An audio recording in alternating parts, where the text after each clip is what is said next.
चलो जी, तो हम चैप्टर नया स्टार्ट करेंगे जिसका नाम है रिप्रोडक्टिव हेल्थ। Reproductive health. तो इस चैप्टर के साथ ही तुम्हारा यूं मान लो कि 30-40% अराउंड सिलेबस हो जाएगा कंप्लीट, और जेनेटिक्स होती है 70% सिलेबस हो जाएगा। ठीक है, तो रिप्रोडक्टिव हेल्थ जो होता है इसकी आती है सबसे पहले डेफिनेशन। तो इसकी डेफिनेशन होती है मेंटेनेंस, ठीक है, मेंटेनेंस या maintaining healthy reproductive structure and their function.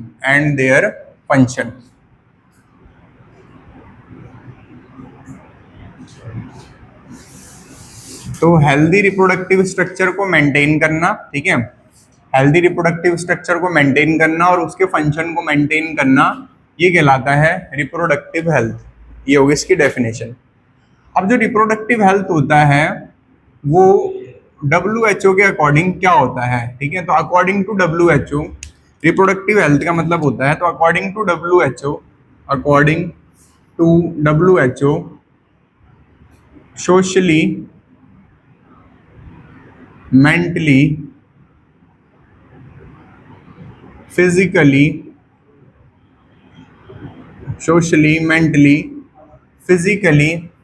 And reproductively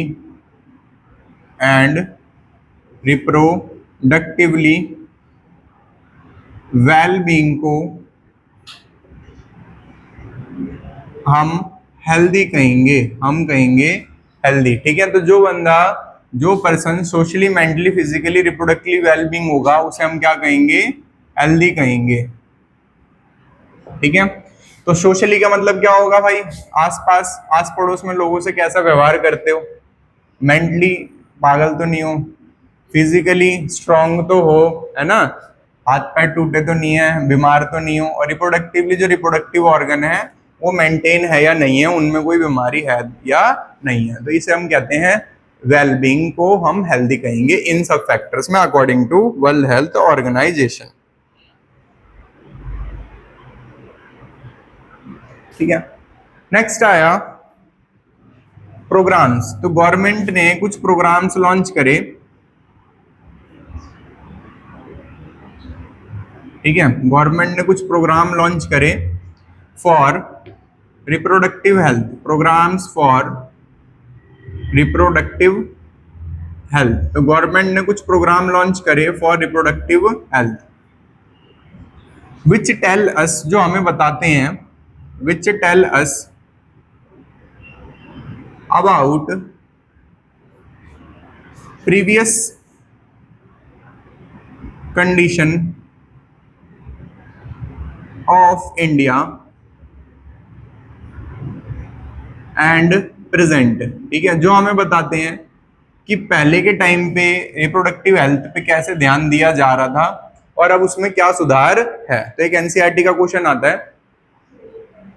pen बंद कर देना। तो एक एनसीईआरटी का क्वेश्चन आता है कि जो रिप्रोडक्टिव हेल्थ होता है उस रिप्रोडक्टिव हेल्थ में पहले इंडिया में क्या प्रोग्राम लाए गए थे, ठीक है, और अब इंडिया में इसके ऊपर क्या काम हो रहा है। ठीक है, तो रिप्रोडक्टिव हेल्थ जो होता है उस पे पहले क्या काम किया गया था और अब क्या काम किया जा रहा है। ठीक है, तो उसके पहले इसमें आएगा, सबसे पहले आया इन 1951 फैमिली प्लानिंग आई। तो फैमिली प्लानिंग का मतलब ये था कि जो फैमिली है वो स्मॉल होनी चाहिए। ठीक है, तो इसमें क्या किया गया था, प्रमोट किया गया था फॉर स्मॉलर फैमिली,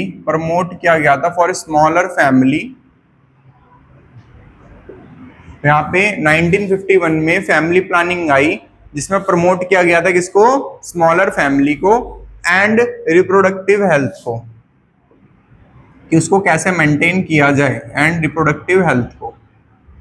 तो तुमसे पूछा जाएगा कि बताओ क्या पुराने टाइम पे कोई कोई चीज करी थी गवर्नमेंट ने, या पुराने टाइम पे कोई इनिशिएटिव आया था? तो तुम बताओगे हाँ, पुराने टाइम पे 1951 में फैमिली प्लानिंग आई थी, जिसमें प्रमोट किया गया था स्मॉलर फैमिली को और रिप्रोडक्टिव हेल्थ को। ठीक है भाई। इसके बाद आया पुराने टाइम पे RCH। तो इसका मतलब होता है reproductive child health care, reproductive child health care, reproductive child health care. तो ये आया एक और प्रोग्राम जिसका नाम था रिप्रोडक्टिव चाइल्ड हेल्थ केयर। तो रिप्रोडक्टिव चाइल्ड हेल्थ केयर जो था, इट प्रमोट, ये प्रमोट करता था फॉर बेटर हेल्थ,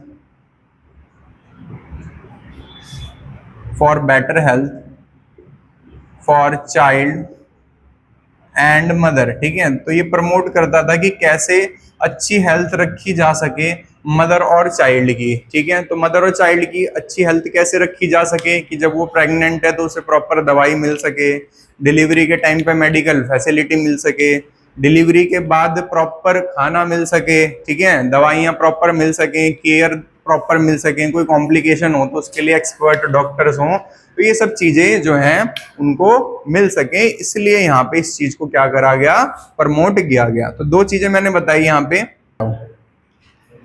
चलो जी, तब हम लिखते हैं नेक्स्ट टॉपिक जिसका नाम है सिग्निफिकेंस एंड अवेयरनेस। तो इसमें बहुत सारे पॉइंट्स आएंगे।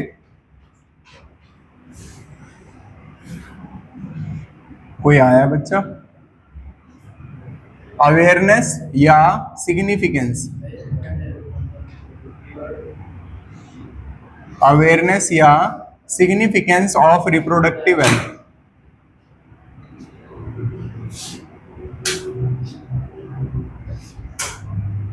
अवेयरनेस या सिग्निफिकेंस ऑफ रिप्रोडक्टिव हेल्थ।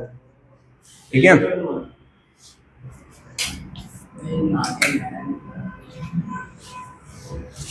सो के तो आया है।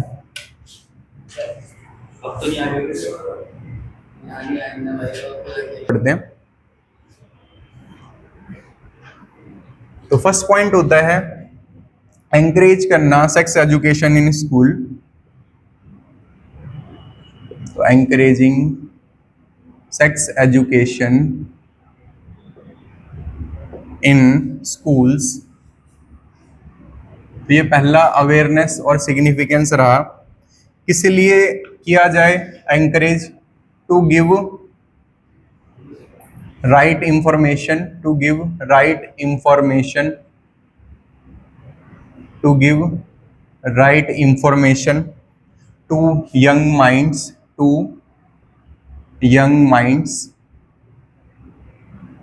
ठीक है। तो राइट इंफॉर्मेशन दी जाएगी इसको, यंग माइंड्स को।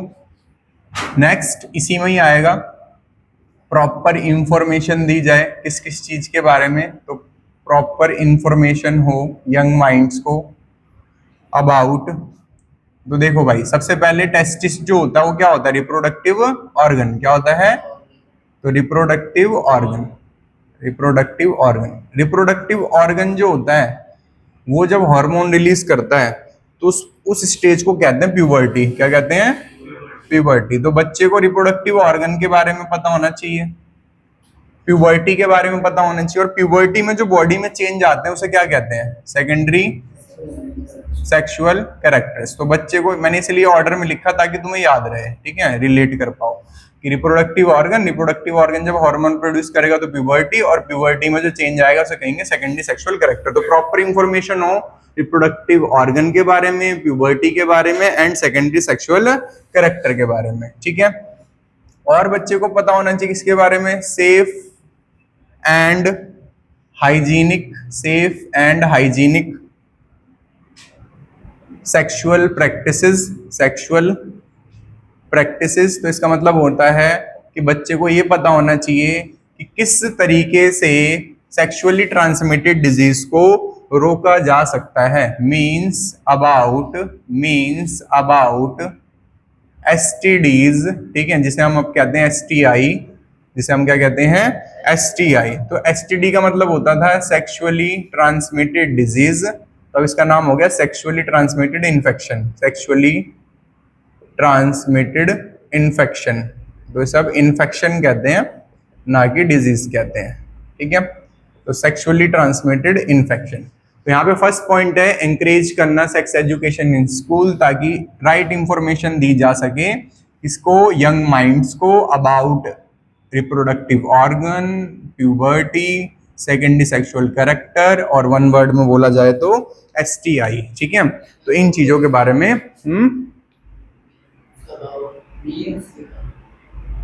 अबाउट STD, यहाँ पे बोल लो, यहाँ पे बोल लो, ये ना मीन्स अबाउट STD या STI, ठीक है। बच्चे को पता होना चाहिए किसके बारे में, STD के बारे में या STI के बारे में, ठीक है भाई। तो ये हो गया अबाउट पॉइंट नंबर 1। तो मैंने ई लिख दिया, ई का मतलब है पहला पॉइंट किससे रिलेटेड है, एजुकेशन से रिलेटेड, किससे रिलेटेड, एजुकेशन से रिलेटेड, ठीक है। सेकंड पॉइंट आते हैं भाई, सेकंड पॉइंट आते हैं। तो सेकंड पॉइंट भी एजुकेशन से ही रिलेटेड है, पर यहाँ पे एजुकेट किसे कर रहे हैं हम, यहाँ पे एजुकेट करेंगे हम कपल्स को, ठीक है। तो एडुकेट फर्टाइल कपल्स, तो एडुकेट करेंगे किसको, फर्टाइल्स कपल्स को, फर्टाइल कपल्स को या मैरिजेबल एज ग्रुप्स को। तो एडुकेट करेंगे किसको, फर्टाइल्स कपल्स को, ठीक है। किसके बारे में एडुकेट करेंगे, about the birth control, about the birth control. तो उन्हें पता होना चाहिए बर्थ कंट्रोल के बारे में कि बर्थ कंट्रोल किस किस तरीके से किया जा सकता है, ठीक है। Second point about prenatal care, prenatal care, तो जब प्रेगनेंसी होती है तो उस टाइम पे कैसे देखभाल की जाती है एक मदर की, तो उसे कहा जाता है प्री नेटल केयर।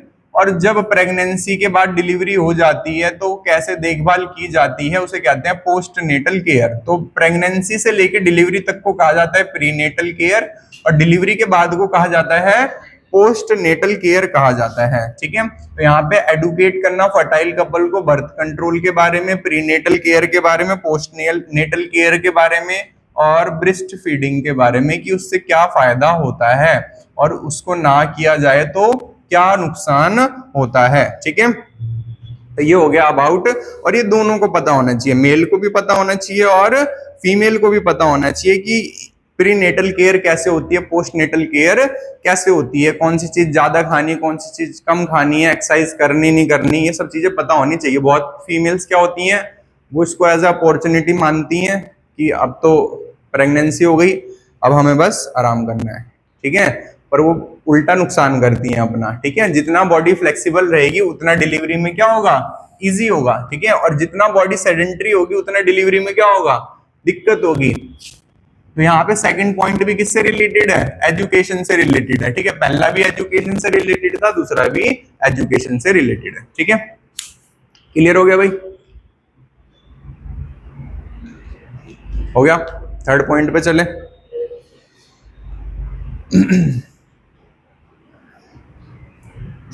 तो थर्ड पॉइंट आता है भाई, हमें इंफॉर्मेशन देनी है about, provide information, provide information about. तो हमें इंफॉर्मेशन देनी है अबाउट, किस बारे में देनी है, about ill effect, about ill effect of population explosion, about ill effect of population explosion.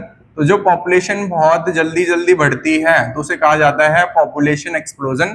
तो उससे क्या दिक्कत हो सकती है, ज्यादा पॉपुलेशन अगर बढ़ेगी तो उससे क्या दिक्कत हो सकती है। तो we provide information about ill effect of population explosion, sexual abuse, sexual abuse की किन किन दिक्कतों का सामना करना पड़ता है मेल को भी और फीमेल को भी, ठीक है। सेक्सुअल डिस्क्रिमिनेशन की मेल और फीमेल में कैसे भेदभाव किया जाता है तो उसे कहते हैं डिस्क्रिमिनेशन। और इसके बाद आता है sexual related crimes,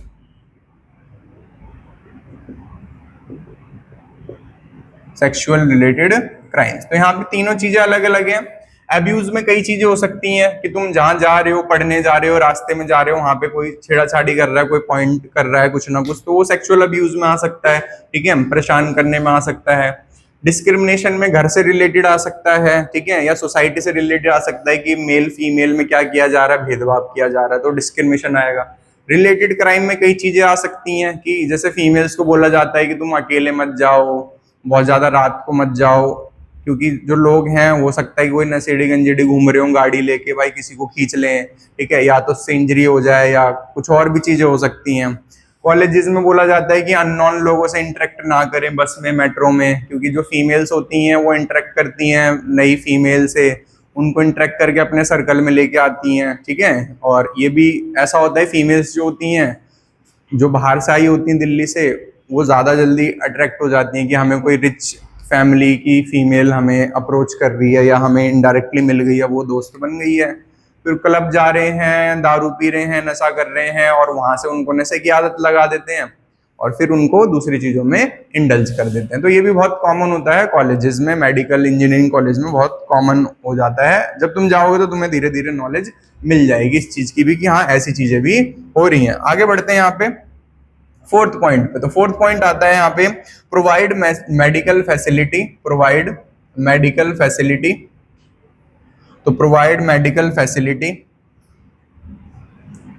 medical facility होनी चाहिए लोगों के पास, ठीक है। लाइक तो मेडिकल फैसिलिटी क्या क्या होनी चाहिए, हॉस्पिटल होने चाहिए रिप्रोडक्टिव हेल्थ के लिए, ठीक है, क्लिनिक्स होने चाहिए, एसेट्रा। तो ये सब चीजें लोगों के पास ज्यादा मात्रा में होनी चाहिए ताकि हेल्थ जो है लोगों की मेंटेन रहे। फिफ्थ आता है बैन होना चाहिए। क्या बैन होना चाहिए, अमीनो सिंथेसिस, ठीक है। तो स्टैट्यूटरी बैन, पूरे तरीके से बैन लगना चाहिए on amino synthesis, on amino synthesis. तो अमीनो सिंथेसिस प्रोसेस होती है जिसमें क्रोमोसोमल डिसऑर्डर के लिए करी जाती है, पर इसको किस चीज के लिए किया जाने लग गया, फॉर फीमेल फिटिसाइड, ठीक है। इनफर्टाइल कपल्स को, इनफर्टाइल कपल्स को, इनफर्टाइल कपल्स को एडुकेट किया जाए, इनफर्टाइल कपल्स एडुकेट अबाउट, उनको एडुकेट किया जाए अबाउट, किस चीज के लिए एडुकेट किया जाए, आर्ट के बारे में। तो आर्ट क्या होता है, टेस्ट ट्यूब बेबी को कहते हैं, ठीक है, जिसे हम कहते हैं असिस्टेड रिप्रोडक्टिव टेक्नोलॉजी, ठीक है, इसे हम कहते हैं assisted reproductive, assisted reproductive technology, ठीक है, असिस्टेड रिप्रोडक्टिव टेक्नोलॉजी से हम कहते हैं आर्ट, ठीक है। और लास्ट आता है नॉलेज होनी चाहिए लोगों को about CDRI, sorry knowledge about सहेली, ठीक है, लोगों को सहेली के बारे में पता होना चाहिए, जो एक ओरल पिल है, जो एक ओरल पिल है जो इंडिया में बनाई गई है बाय CDRI, ठीक है। CDRI क्या है, central drug research institute Lucknow, research institute Lucknow. और ये जो गोली है या जो ओरल पिल है ये कैसी होती है, नॉन स्टेरॉयडल होती है। नॉर्मली जितनी भी ओरल पिल होती हैं वो कैसी होती हैं, प्रोजेस्टेरॉन की बनी हुई होती है। फिर नॉन स्टेरॉयडल होती है और इसके अंदर नॉन स्टेरॉयड क्या होता है, सेंट्रोक्रोमन नाम का केमिकल होता है इसमें, सेंट्रोक्रोमन नाम का केमिकल होता है इसमें, जो इसको सहेली को क्या बनाता है, नॉन स्टेरॉयडल बनाता है। तो इसका क्या होता है, लेस साइड इफेक्ट होता है फीमेल की बॉडी पे, लेस साइड इफेक्ट होता है, लेस साइड इफेक्ट होता है फीमेल की बॉडी पे, कम इफेक्ट करती है, कम नुकसान करती है। तो यहाँ पे कौन कौन से पॉइंट हो गए अगर देखोगे तो पहला एडुकेट हो गया, दूसरा एडुकेट हो गया, ठीक है, तीसरा एडुकेशन, तीसरा किस चीज से रिलेटेड हो गया, about ill effect of population explosion. तो यहाँ पे अगर बोलेंगे तो इसे पी कर देंगे हम। तो इंफॉर्मेशन हमें प्रोवाइड करनी किसकी, population explosion, sexual discrimination and sexual related crime, ठीक है। देन यहाँ पे हमें मेडिकल फैसिलिटी जो है उसे इंप्रूव करना है, ठीक है। तो provide medical facility like hospital, clinic, and ban करना है किसको, अमीनो सिंथेसिस को। इनफर्टाइल कपल्स को पता होना चाहिए अबाउट आर्ट के बारे में, और लास्ट कपल्स को पता होना चाहिए सहेली के बारे में, ठीक है। तो एक बार दोबारा इसको पॉइंट्स को याद करते हैं हम। तो सबसे पहला पॉइंट था ई, ठीक है, एडुकेट करना है किसको, यंग माइंड्स को about adolescence, about reproductive organ, ठीक है, about secondary sexual characters and sexually transmitted diseases के बारे में। एडुकेट करना कपल्स को किसके बारे में भाई, कपल्स को अबाउट बर्थ कंट्रोल, ठीक है, और about prenatal care, postnatal care, ठीक है। नेक्स्ट आता है कि पॉपुलेशन एक्सप्लोजन के बारे में लोगों को पता हो, सेक्सुअल क्राइम के बारे में पता हो, सेक्सुअल अब्यूज के बारे में पता हो, सेक्सुअल डिस्क्रिमिनेशन के बारे में पता हो, मेडिकल फैसिलिटी इंप्रूव करी जानी चाहिए, ठीक है। बैन होना चाहिए अमीनोसिंथेसिस पे, इनफर्टाइल कपल्स को आर्ट के बारे में पता होना चाहिए, इसे टेस्ट ट्यूब बेबी कहते हैं। और लास्ट में आता है कि नॉलेज होनी चाहिए सहेली के बारे में। हाँ बोलो। नॉन स्टेरॉइडल केमिकल का नाम है सेंट्रोक्रोमन, ठीक है, इसके केमिकल का नाम है सेंट्रोक्रोमन। तुम्हें क्या पूछना था? फिफ्थ पॉइंट ये है कि बैन होना चाहिए पूरी तरीके से, स्टैट्यूटरी बैन ऑन अमीनोसेंटेसिस। अमीनोसेंटेसिस मैंने बताया था कि ये वो तरीका होता है जिससे बच्चे के क्रोमोसोम को रीड किया जाता है, पर इसका रीड करके बताने लग गए थे कि मेल है या फीमेल है। और नॉलेज होनी चाहिए सहेली के बारे में, तो सहेली एक ओरल पिल है, ठीक है, ये एल है दोनों, और ये CDRI central drug research institute Lucknow ने बनाई है, तो इस पर क्वेश्चन आता है एग्जाम में। और नॉन स्टेरॉइडल होती है, सेंट्रोक्रोमन नाम के केमिकल से बनी हुई होती है, तो इसके सारे पॉइंट इंपॉर्टेंट है, ठीक है। और इसका साइड इफेक्ट कम होता है बॉडी पे, तो इसलिए बहुत ज्यादा फेमस है, ठीक है, लोगों के लिए।